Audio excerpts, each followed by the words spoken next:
Now, John Kelly is the new White House Chief of Staff. Of course, he was just recently brought in to replace outgoing Chief of Staff Reince Priebus.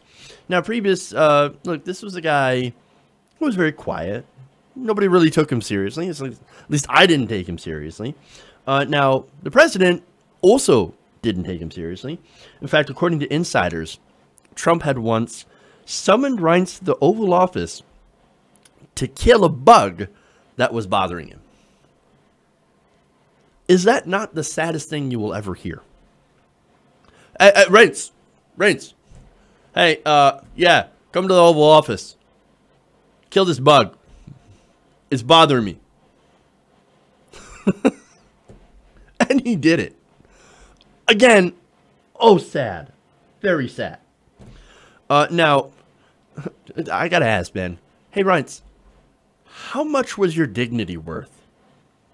Hopefully it was a lot. Okay, but something's telling me it wasn't. Now, that's Reince Priebus. So now they get rid of him, and they bring in John Kelly. Now, John Kelly, as far as I can tell, is the opposite of Reince Priebus. So this is a guy who ran the Department of Homeland Security and is a former Marine. So it's pretty obvious that dude's not going to swat no flies for you. All right. Now, furthermore, he's not really there to suck up to Trump. Apparently, he's there to attempt to try to bring discipline into a very chaotic White House. Again, most Americans in a recent poll, a Politico Morning Consult poll, said that the Trump White House is at least somewhat or very chaotic. Okay. Well, so John Kelly, this is a guy who's like, I'm going to fix that. You bring me in, I restore some discipline, I crack down on some leaks, and I make sure that this actually runs very, very well. Okay. Now, but there's some interesting facts that came out from a recent Associated Press article. Now, it turns out that John Kelly, before he was elevated to the position of Chief of Staff at the Department of Homeland Security, when he was working there, he was working with James Mattis in order to clarify, bring some clarity to some of the executive orders from the Trump administration. Now, what do I mean by bring clarity? Well, basically to say, to point out that, hey, this isn't a blanket ban on Muslims. We actually have a lot of exceptions in here. In fact, here's a little bit of that article. It says, Kelly and Defense Secretary Jim Mattis were said to have been deeply frustrated with the rollout of Trump's refugee and immigration ban, and made clear to associates that they were not involved in drafting it or aware of its details around the time that Trump signed the original order. Both moved swiftly afterwards to address gaps in the measure, with Mattis asking that Iraqis who helped U.S. troops be exempt, and Kelly clarifying that green card holders would not be affected. So they didn't like this policy, and they're like, man, this sucks. Why don't we try to at least get some people exempt from this? Like, you can't just leave our Iraqi allies, those who have helped our troops, twisting in the wind. We got to do something for them. And, of course, green card holders, we got to put in some protections. And, okay, you want to give them a little bit of credit for that, that's fine. So there's that. Now, let me get into an account of how they've actually been dealing with Trump. Now, this, again, is John Kelly. Now, it said that Kelly had demanded to speak with the president alone after Trump loudly complained that the U.S. was admitting travelers from countries he viewed as a high risk. Now, Kelly, in that meeting, had first tried to explain to Trump that the admissions were standard. Hey, man, we bring in refugees and people all the time from disastrous areas because hey, these people are running from ISIS. These people are running from Assad. Maybe we should, allow them in. Maybe we should continue doing what we were doing before. And remember, one of the justifications is they go back to, well, I mean, look, Obama did it. No, that's not necessarily true. He did slow down the processing of visas in order to properly vet them even more. It didn't stop. It just slowed them down. So it wasn't a ban. Donald Trump's stupid. He watches Fox News. He's like, oh, Obama did it. You know why? Steve Doocy said so. Well, Steve Doocy's wrong. Or whoever said that on Fox News. Or whatever conservative media he watches, they didn't actually ban Muslims. So his Muslim ban is effectively different than Donald Trump's slowing down of refugees. Okay. Now, anyway, not Mattis, but Kelly tried to explain that to Trump and said, hey, man, what we're doing for refugees is standard, man. So people have legitimate reasons to visit this country from those areas. But the president had insisted that, no, what this is doing is that, well, people coming in from these countries, it makes me look bad. That's his reasoning. It's not that it's a security risk and we need to do something about it to maybe vet these people a little bit more. No. The people coming into this country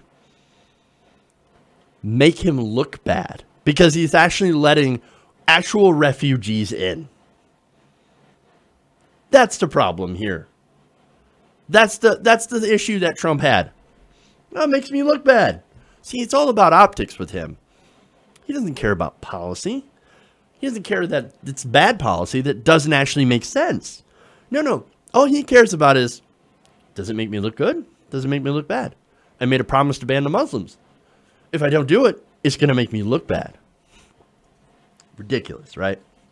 Now, not only that, but Kelly then demanded that other advisors leave the room so that he could speak to the president frankly.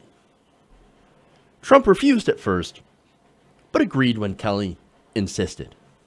So I think that's relevant, right? Because there's a couple of reasons, right? For one, John Kelly is showing that he's not going to put up with bullshit. He's like, oh, no, I want to talk to you alone about this immediately. Get everyone the hell out of here because I've got something to say. I need to speak to you frankly. Oh, no, well, I don't really want to. My Steve Bannon and, we got these other guys in here. No. You don't understand, Mr. President. I need to speak with you now. He's not going to take shit, okay? Now, the other reason that it's relevant is because we know from different news reports and from who Donald Trump is that he essentially listens to the last person in the room. So John Kelly knows this. I'm pretty sure he's read the reports and he's like, I'm going to be the last person in the room. And I need to talk to him about this. So, and look, generally, at least that gets the idea through to his head that somebody else isn't talking him out of it. But at the same time, Donald Trump's still going to do what Donald Trump's going to do. Okay? So he's still likely not to listen to you, but you have a better chance, at least if you're the last person in the room. Now, the same administration official, by the way, who told us about that, and it's an anonymous official because they're inside the White House, they said that Mattis and Kelly had agreed that in the earliest weeks of Trump's presidency, that one of them should remain in the United States at all times to keep tabs on the orders rapidly emerging from the White House. So that's interesting, right? Again, this is the first few weeks of Trump's presidency. Mattis and Kelly sit down and they're like, this guy's insane. And the shit that's coming out of the White House, we need to watch it. So, look, we're going to arrange our travel plans that if you got to go out of the country for your role, one of us is going to be here. Okay, I'm going to stay behind or you're going to stay behind. And we're going to watch and try to get ahead of all the different policy bullshit that Trump tries to put out. So, how'd that work out? Not very well. Last week, it was revealed that Mattis only had 1 day's notice of Trump's ban on transgender persons serving in the military and was reportedly appalled by the decision. Now, again, Mattis is the defense secretary. Now, you think the defense secretary would actually be part of this decision. Sadly, the way that the Trump White House works is that it wasn't. In fact, this was Trump's decision and Trump's decision alone. Now, I had people arguing, no, you don't understand. The military, that's what the military wants. No, the military doesn't want it. In fact, the generals, the Joint Chiefs of Staff, were blindsided, and they also disagree with this position. And in fact, Mattis also, as you can see, he was appalled. Now, look, back in June, he said, let's do a 6-month review to make sure that we're not losing any sort of combat effectiveness with transgender people that are serving in the military. So he started that review. It had been 1 month. It was supposed to be a 6-month review. And Trump just puts out a random tweet saying, I banned the transgender from the military, without actually putting in the orders and going through the chain of command. So that's enough reason to be appalled. Like, even if you're not in favor of transgender people in the military and you're a military person, just that flagrant disrespect for the chain of command and trying to put out an executive order via tweet would be enough to make you appalled if you're somebody who actually values structure and order. Somebody like John Kelly, who values structure and order. So, now, one more quote here before I wrap this up, and that's from David B. Cohen, the University of Akron political science professor. Now, look, what he was thinking about in this quote is that he's like, okay, well, look, you've got John Kelly, right, who's going to try to instill some order in the White House. Well, how long is it going to take before Trump starts to undercut him? Because he doesn't like what Trump is doing, or he doesn't like what Kelly is doing. Trump doesn't. So this is his quote. He said, President Trump is his own worst enemy. He instinctively likes to be his own chief of staff, and he's a pretty awful one. So look, basically he's giving a warning here, like, hey, watch out.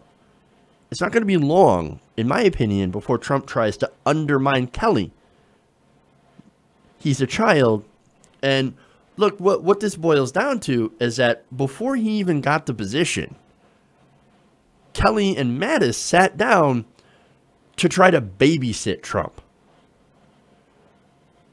That's pretty sad. That's pretty sad. Again, he says, well, I'm going to try to bring some order to the White House. I'm going to do the best that I can. You need structure. I'm the structure guy. I'm the guy to go to, right? But order, unfortunately, for Kelly starts at the top. And if Trump doesn't want to listen to you, he doesn't have to. After all, he's got the authority. He is the boss. Okay? And look, John Kelly, he can fire the aides. He can fire people like Scaramucci, which he did. But Trump, it's ultimately the source of the dysfunction inside of the White House. You can't get rid of that. I mean, people could. But right now, it's very unlikely that we're going to get rid of that through any other means. And so far, unfortunately, for people working in the White House who actually do value order and structure, no one's been able to tamp down on Donald Trump's worst tendencies. Tendencies to tweet, to call out, to attack the media, to attack his opponents very viciously, and, you know, to ignore things like LGBT month and to come out with just disastrous executive orders without doing any of the research or going through the chain of command. Nobody's been able to stop that. Nobody's been able to counsel him against that, because ultimately Trump does what Trump's going to do, because that's who he is. Hey everybody, thanks for watching this video. If you want to see more like this, please hit the subscribe button below. And if you want to support truly independent progressive media, please consider becoming a patron at patreon.com/TYTNation.